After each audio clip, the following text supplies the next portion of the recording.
ओहो भाउ किन बसी त आज झोक्राइने किन झोक्राइ बसी त नै मै केही भ्या छैन खालि त्यसै न अब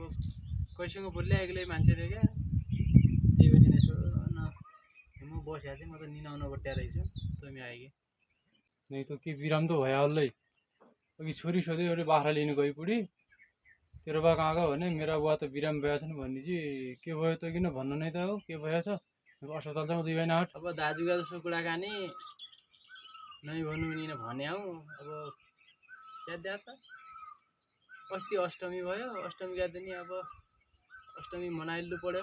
अब मासुका टुक्रा बनाउन दिएका अब एक दुई प्याक लाउँ भन्ने भयो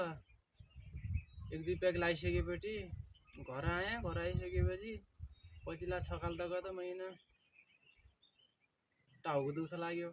अझ उत्रानी खानु पऱ्यो भने अझ दोकान गएँ दोकान गएपछि पुरानो साथी भेट्यो साथी भेटिसकेपछि अझ खाएँ बासाबेरी पछि आएँ रातौडो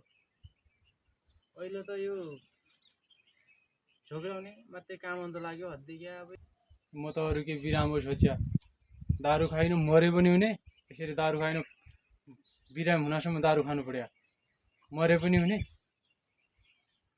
त्यति दारू खानु कसले सिकाएको छ त किन साले पेताड कहाँको